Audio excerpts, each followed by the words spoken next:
What is good, YouTube? It is your boy Anime Double Hunter, and I hope everyone's having an awesome day, man. We finally got a new chapter of Choujin X. It's been about 2 weeks since we got our last chapter, which we came back from a 2-month break. And it's just great to have Choujin X back, you feel me? Throughout this chapter we got introduced to quite some interesting Choujin abilities, and man, I do have to say Choujin's might possibly become my favorite power system in the near future, considering how cool it is. It totally reminds me of Devil Fruits. But the abilities we got introduced to this chapter were really crazy, especially the one with Sato, the one who was using the psychological Choujin abilities to interrogate Nari the Snake Choujin. But all in all, it was a dope chapter, and we are about to get straight into this review.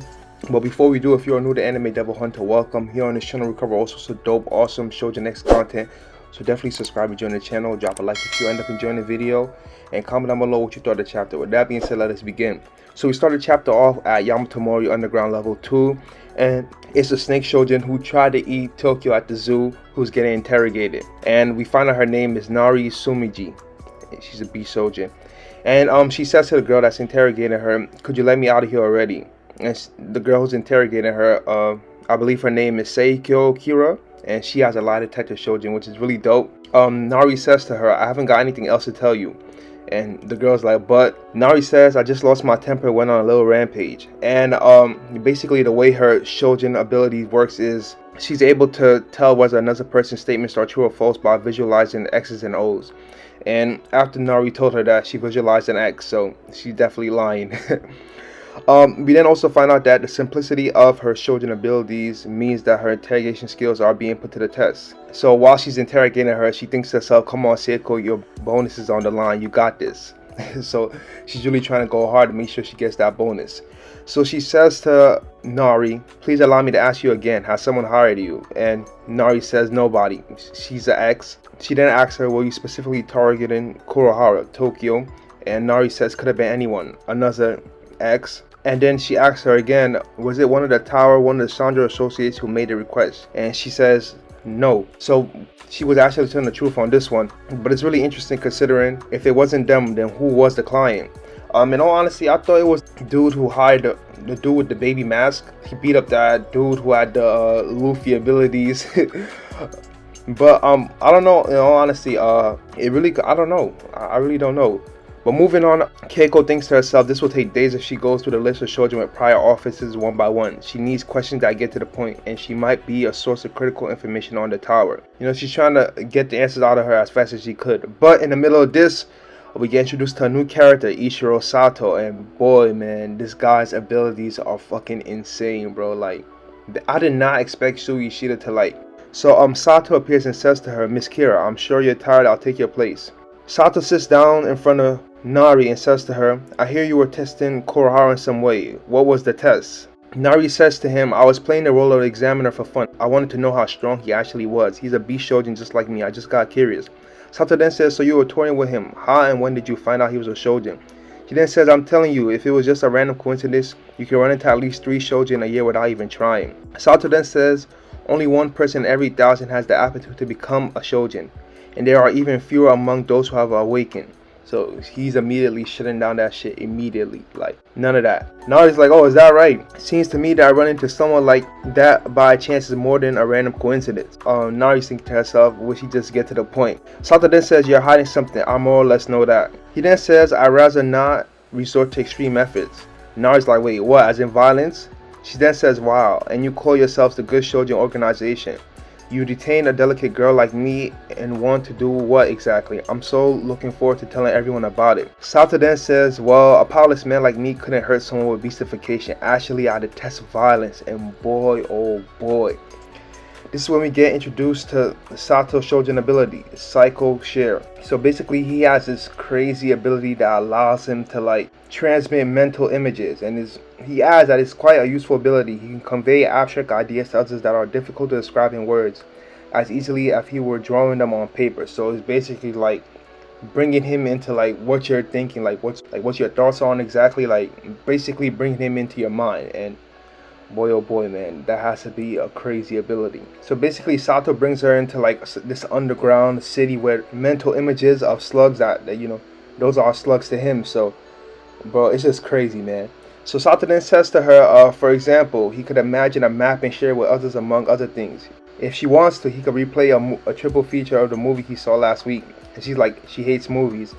Sato then says that's too bad. He then says, okay, now that's enough for the introduction. He then says, starting now, he will start to transmit an image of countless flying eggs hatching in every orifice of her body, while hordes of larvae crawl about and slowly devour her. And bro, you could see the look on her face, bro. She looks like she's about to shit herself. Sato then adds, I regularly expose myself to all kinds of imagery in order to cultivate the powers of my imagination. So, bro, I swear to God, bro, he has the perfect ability for interrogation. Like, bro, you want to interrogate somebody, you best believe you better call Sato, bro. We later find out that it got so crazy to the point that she passed out, but nevertheless, Sato's abilities are top notch. So Sato then asked her, I actually observed the image I described to you, so I'm sure I'll be able to recreate it very realistically with scrumptious attention to detail. As we're going through this, if you feel like telling me information that will benefit us, please don't hesitate to speak up. I'll stop the image when you do. Well, let's get started. And he just has this innocent, sick smile, bro. Bro, Sato's a fucking monster. We then turn to the next panel, and it's an image so disturbing, Ishiro chose not to drop it. And I'm assuming that he's letting us feel free to imagine how disturbing it is. But moving on, Sato leaves the interrogation room, and Kira asks her how did it go. And like I said just now, she fainted. And unfortunately, she didn't give them any info. Her client must have paid her handsomely. She's afraid of betrayal coming to light. And then we turn to the dude with the baby face mask. Yeah, I guess you could say baby face mask. And he's just sitting on some type of tower. So if she's that scared of him to not give out any info, despite going through that crazy mental torture, then this dude with the mask has to be the real deal.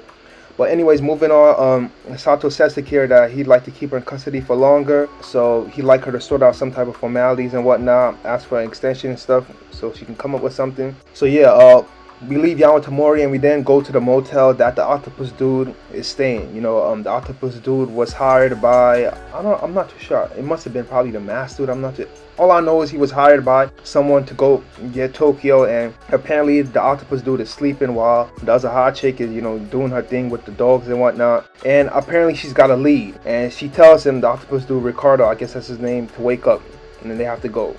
So following this, we move from the motel and we jump to Tokyo school, and we see Tokyo walking to school, and he runs into his crush Monoma, you know, Tokyo boy. Hey, anyways, Tokyo, he recognizes Monoma, and you know, he's happy to see her. Monoma says to Tokyo, oh, it's you, Kurohara, what a coincidence. And in the background we got staring at Monoma. Hey man, Monoma. Tokyo says to Monoma, what are you doing at Suruhu High? And Tokyo's thinking to himself, not waiting for her boyfriend, I hope. Man, Tokyo, boy. Monoma says, I was hoping to go shopping with Ellie. And Tokyo's like, wait, shopping where? And Tokyo then thinks to himself, oh, she's just here for Ellie. So, no boyfriend.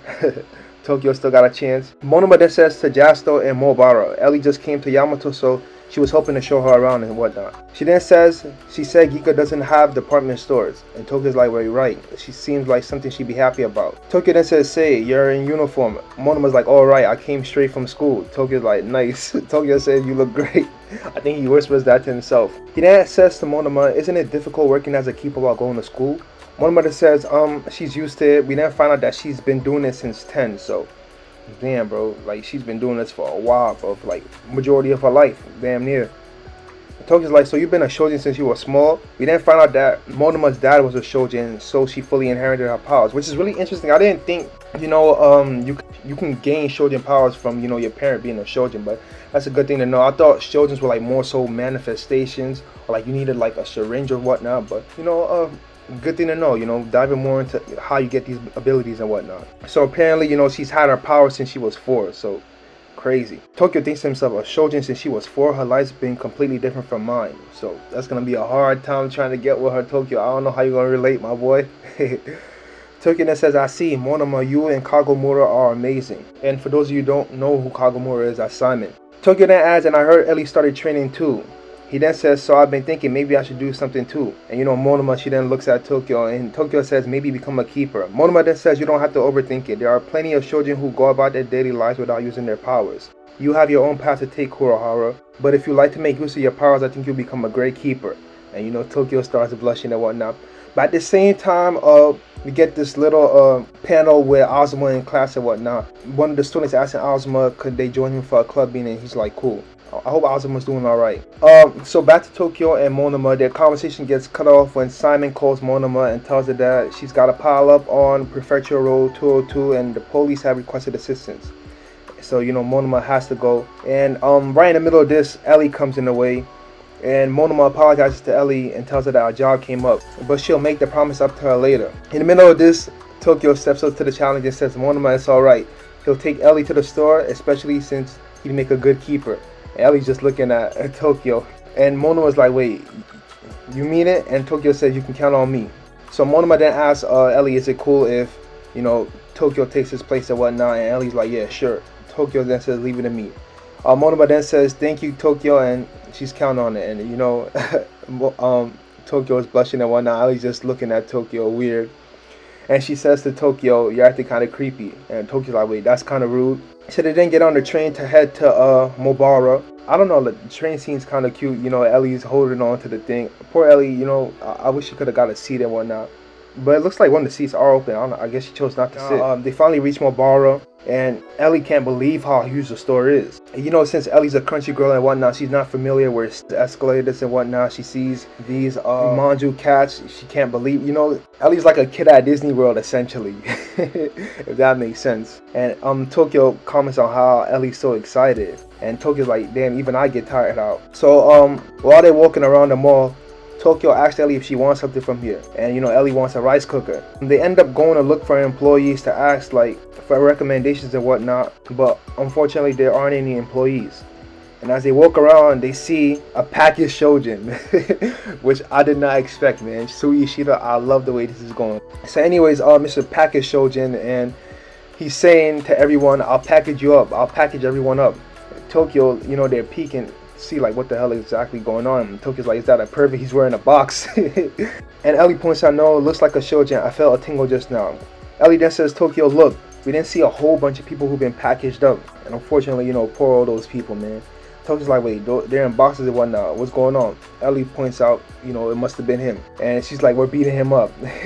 Tokyo's like, yo, burn the place down. And Ellie's like, well, then what are we supposed to do? Tokyo then points out that he seems kind of weak, and he's apparently saying something. Tokyo makes up a scenario in his head where Monoma says, wow, you solved this all on your own, Kurohara. So that's when Tokyo immediately decides, okay, he's gonna go take down that packaged Choujin, probably to earn him a date with Monoma. So once he tells Ellie, I'll take this one on, Ellie's like, okay, sure, whatever. We didn't see the packaged Choujin yelling out loud. A consumer society that stops at nothing, but what is truly consumed is people's mind. Have you not realized that capitalism is destroying the world? So my man is out here preaching politics and whatnot. He then adds, excessive frivolities have led humans astray, dragging them lower than beasts. Tokyo, he's in a box moving. I have no idea what kind of power he has. And Tokyo, I'm not gonna lie, when the package Choujin called me, it absolutely had me weak, because in all honesty, I wasn't even really thinking of it. So Tokyo is moving in the box and he's thinking to himself, I need to go about this carefully. And as he tries to sneak up on the packaged Choujin, the packaged Choujin immediately lifts up the box. And he says, wait, you little. And Tokyo's like, you caught me. And the packaged Choujin says, what kind of boxes moves? Tokyo then screams, darn it, full beastification. But right before he can, fully transform and go about defeating the packaged Choujin, he gets put in a box. And now Tokyo is trapped. And Tokyo then says to him, what the heck kind of power you have? And the packaged Choujin says, looks like you're in a bind. Ellie's like, what does he think he's doing? So she thinks to herself, if I get too close, I'll end up the same as Tokyo. More importantly, he's too close to the heaps of stuff that I'll end up as kindling, referring to the packaged Choujin. And she asks herself, what can she do with her power? And she thinks. We then get this little flashback to Ellie's training at Yamato Mori with her and Sandek. And Sandek says to her while they're stretching and whatnot, everything always has a perfect balance. And she doesn't always need to use her full abilities. You don't need a can to get rid of a wasp's nest. So that's when Ellie, a light bulb goes up in her head. And honestly, I really love the way Ellie defeated the packaged Choujin, spoiler alert. We then turn back to the packaged Choujin, who's apparently preaching more box politics, and he says, how many more products need to be packaged before humanity is satisfied? Consumption and packaging are a never-ending cycle, so all I can resort to is packaging humanity itself. And one of the the civilians who are trapped in a box apparently are like, bro, he's been at this shit for like half an hour. Like, can somebody just stop him? He's like, I don't care how, I just want to get out of here. And Tokyo's like, I'm sure. And Tokyo just looks so sad. And anyways, Tokyo thinks to himself, damn it, I was careless. He then says, sorry Ellie, please do something. The package Choujin continues to preach. He says, as more natural resources are found, more waste is produced, enough to necessitate burning garbage. Global warming accelerates. When will you realize there's already a fire lit under your butts? Do you not understand? And boy, a fire was lit under his butt. He then says, damn, it's hot. You see, the effects of global warming have reached up in here. He then realizes it's smoke literally under his ass. And apparently Ellie used her finger to fire smoke directly straight to under his ass. And Ellie says burn. And bro, that was such a badass scene, man. I absolutely love Ellie. As Ellie burns the package Choujin, she then says, if you got something to say, then run for office. And that was absolutely so cold. That was the coldest part of the chapter. Like, definitely awesome, badass moment. So following this, all the civilians get freed. Tokyo's back to normal. And, you know, Ellie and Tokyo get rewarded. Following this, we then meet Seppuku Itomoro, Choujin Keeper. And we then find out that the package Choujin was Masao Chikabu, and he's age 29. Apparently he's an employee of Happy Shipping Service, delivery of smiles and whatnot. He turned into a Choujin because of strenuous labor, broken mentally. And his ability is anyone he packages become immobilized. So following this, we see Masao Chikabu, you know, the package Choujin, crying and whatnot. He's like, I'm just fed up with packaging products, living in such a product-driven society. I feel like we might as well be packaging all humans and whatnot. I just felt really bad for him. The seppuku dude, the one with the weird haircut, says to him, kid, it'd be a lot harder to package everybody. And Tokyo is thinking to himself, damn, he's got a point. And he asks the package Choujin, you got any aspirations? And he says, politics.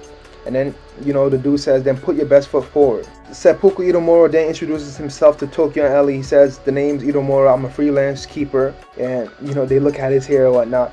And in order to thank them for their efforts and whatnot, he gives them a certificate they can use at any department store. He tells them, you two did a good job, go buy yourself something nice. And you know, Ellie's happy and whatnot. She's like, ain't this great, Tokyo? They then go out to eat, and while they're eating, Tokyo says to Ellie that you know, you could have bought a nice rice cooker and whatnot with those certificates. You did all the hard work. And Ellie blushes. She says, it's alright. I was only able to do it because you let yourself get packaged. So following this, the two then leave. As they walk into the train station, Ellie says to Tokyo, thanks for bringing me here. It was a lot of fun going out today. So they then get on the train, and Ellie's all tired and whatnot. She's asleep. Tokyo, you know, he's having some inner dialogue going on. He's thinking to himself, she's good at using her power. She's talented. Thinks back to what Azuma said to him, you'll get left behind by order. And he says to himself, I guess that's it. In the middle of this, Ellie ends up falling asleep, and you know, she's leaning on him and whatnot. And Tokyo's like, wait, hey, like, get up and whatnot. He then thinks to himself, what if it goes exactly like Azuma said? Anyways, I was useless today. And then we turn to the final panel, and Tokyo thinks to himself, maybe I'll at least try working out when I get home. So, you know, Tokyo's trying to be a little better. And the final panel, before I wrap this video up, I want to talk about the final panel, break it down a little bit more. So we see the dog tags, you know, the dog paper tags right in front of Tokyo, and literally right next to Tokyo is the girl who was in the hotel with Ricardo. So apparently shit is really about to go down next chapter, and in all honesty, I'm all for it. And another thing I want to talk about is, like, I feel like it's like a jealousy triangle going around. You know, Azuma is jealous of Tokyo, Tokyo is jealous of Ellie. I feel like Ellie might get jealous of Monma, considering I feel like Ellie might have a crush on Tokyo soon. I don't know, bro. I'm not really into the shipping and stuff like that, but I don't know. But anyways, man, all in all, this was a really dope chapter, man. Choujin X is like really one of my favorite reads. Like, I really absolutely enjoy this series. Like, I love this series with a passion. It could be a slice of life chapter. It could be an action-packed chapter. It could be like a pretty laid-back chapter. It could be a goofy chapter. I absolutely love it. I'm here for it all. Anyways, if you made it all the way to the end of this video, thank you so much for watching. Drop a like if you end up enjoying the video. Hit the subscribe button for more awesome Choujin X content. It is your boy, Anime Double Hunter. I'll see you in the next one. Peace. Have an awesome day.